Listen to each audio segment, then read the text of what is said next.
It's been long-standing tradition in the church when we talk about hope to talk about a person named Mary. Mary, the mother of Jesus, has long been this picture of hope in the scriptures. In fact, many of the gospel writers, one of the ways that they honored Mary in their writings was to list her as doing things first.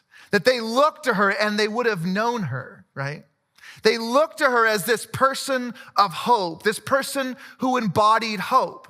And the way they honored her was to list her as doing things first. So like in Luke chapter 1, for instance, the famous Christmas story, where this angel of the Lord comes to this virgin teenager and says, hey, you're pregnant, right? She's like, wait, what?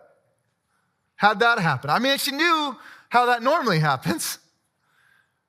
But she says, you are pregnant, but you're pregnant with a Messiah.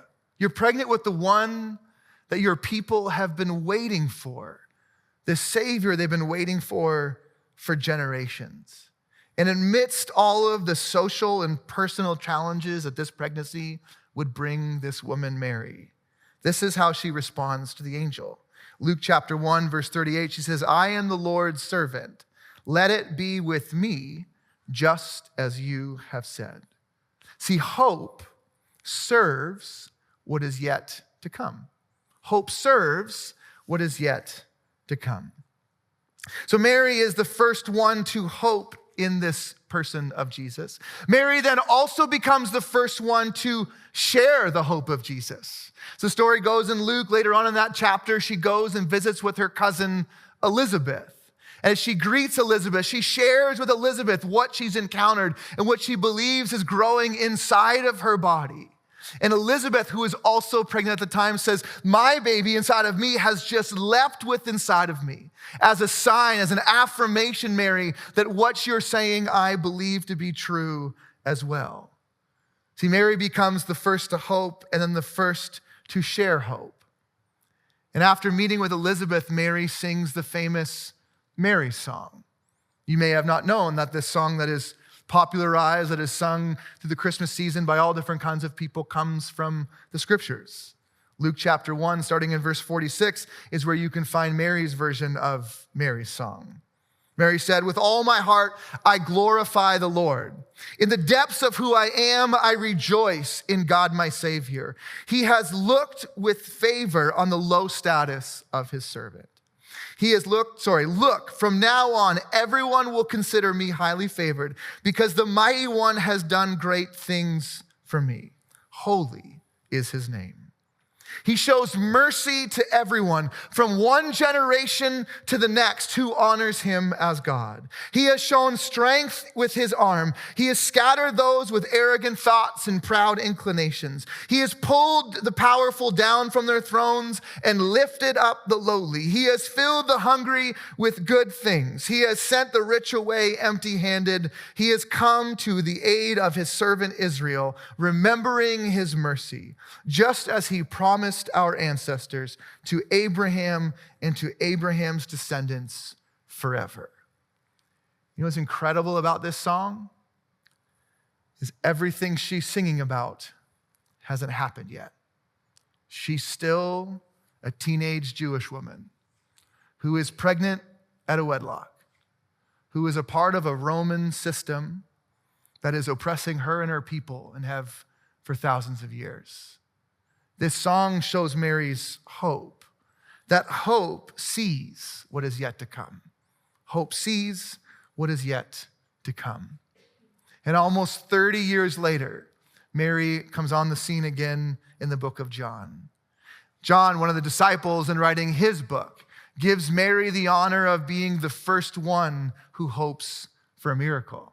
See, Jesus and his compadres are at this wedding, and they're having a good time. I mean, the times are so good that the wedding runs out of wine. Have you been to a party like this before? In this culture, in Jewish culture, this would have been really embarrassing for the family who was throwing this party. And so Mary goes to her son, Jesus. She knows who he is. She knows what he's capable of.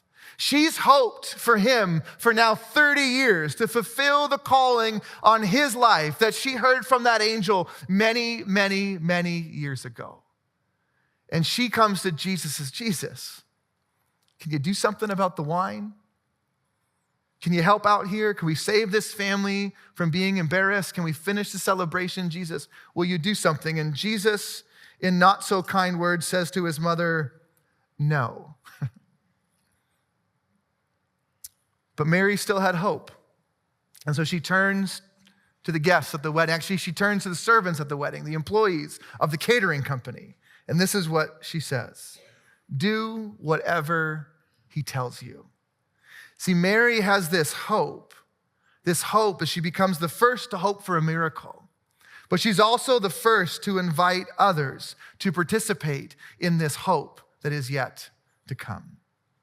And then it's Mary at the cross as her son has been brutalized and everyone else has left except a few women. And it's Mary at the cross with a few women still having hope, still hoping for something that very few people can see. Again, here in John chapter 19, this moment is described in verse 25. It says, Jesus, his mother, and his mother's sister, Mary, the wife of Clopas, and Mary Magdalene, stood near the cross. Notice the first woman named in this list is who? Jesus' mother, Mary. This honor that the authors of Luke and the author of John want to give to this woman who has become the matriarch of this movement of hope. And in this moment, we see that hope stays close to suffering when it seems like all is lost. Should I say that again? That in Mother Mary in this moment, we see that hope stays close to suffering when it seems like all is lost. And then it's Mary with the others in the upper room. See, the book of Acts is this book that is the story of the church kind of forming after Jesus has died and resurrected, appeared to a bunch of people and then left again, and leaves them with this promise, right? This kind of like cryptic, undescriptive promise that there is one who is coming. There's something that you must go and wait for that is greater than me. And if I'm being really honest, Jesus doesn't do a very good job ahead of time of describing what exactly it is that they're waiting for. And so there's some people who go to this room, now we call it the upper room, and they just go and wait for they don't know how long, for whatever is coming that they're not quite sure what it is, except that Jesus has said it is coming. And it's in the upper room that it is described in this way, Acts 1:14, that all were united in their devotion to prayer along with some women. And guess whose name gets listed first? Including Mary, the mother of Jesus, and his brothers. This honor to this woman who is now the first to hope, the first to share that hope, the first to hope for a miracle, the one who has the longest lasting hope when all other have lost hope and gone back to their lives at the cross. She is still there hoping for what might come, and the one who is still there in the upper room as folks are beginning to rebuild their hope. It's Mother Mary teaching us how to hope again. Hope is still there when waiting leads to more waiting.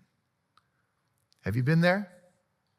Have you experienced a waiting and you wait and you wait and you wait just to get bad news again that you must wait some more? Hope is still there when the waiting leads to more waiting. All right, I've done my part. I'm going to leave the podium. That's good. See, this Advent season invites us to hope. It invites us to hope that does something. It's actually like hope is active. It's like I'm hoping for something, so I'm going to live this way in faith because of what I hope for. That I hope for this kingdom that Jesus tells us about to come not just for those Jews back in those days, but in my real world too.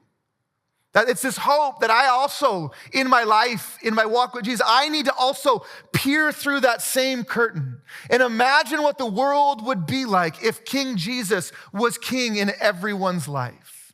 That if the world was ordered in the way that Jesus envisioned the world, if that world existed, what would that look like? Can I imagine it? But then can I step into my actual life where, if we're being real, the world is not ordered that way, is it? And so we have hope for that world in this world and orient our lives accordingly.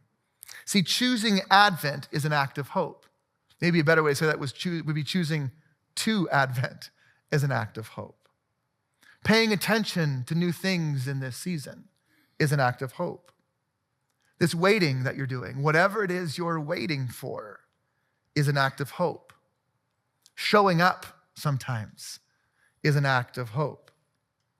Praying is an act of hope. When we gather together in this season and we sing together, we sing as an act of hope. When we give of our resources and we share together, it's an act of hope.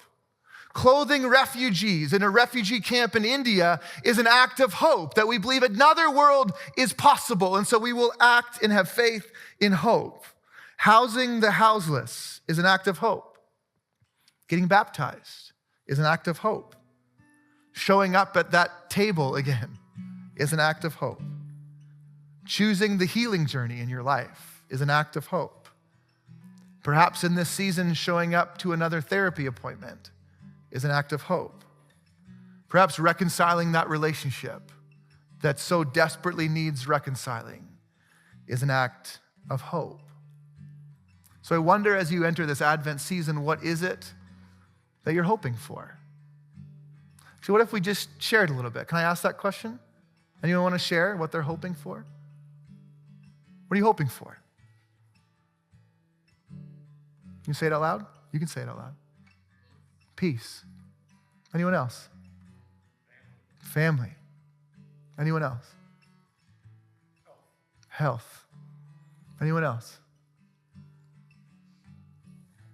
I'm praying, I'm hoping that my dad's cancer treatment this time will work in this season. Hope. Anyone else? Fellowship. What are you hoping for? Anyone else? And my son will be okay. Your son will be okay in the army. Be safe. Yeah. Hope. I think, as you can hear in this room, hope is not like a Christian thing. It's not something that the church has like the corner on hope. It's not something we guard or protect. Hope is a human thing.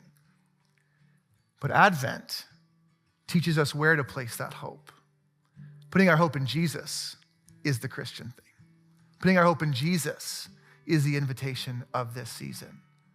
Many of us have just come out of a season where we've put our hope in many things other than Jesus and posted it all over our Facebook pages, right? Advent is this annual invitation to start your year centering Jesus, saying whatever is going on in your actual life, to take a peek to the other side and put that hope in Jesus. Hope as a choice is not a Christian thought. Putting your hope in Jesus is the Christian thought. I hope that you will join me in this season in Adventing well, as we hope together that the kingdom would come and that God's will would be done on earth, like this earth, in these actual lives, as it is in heaven.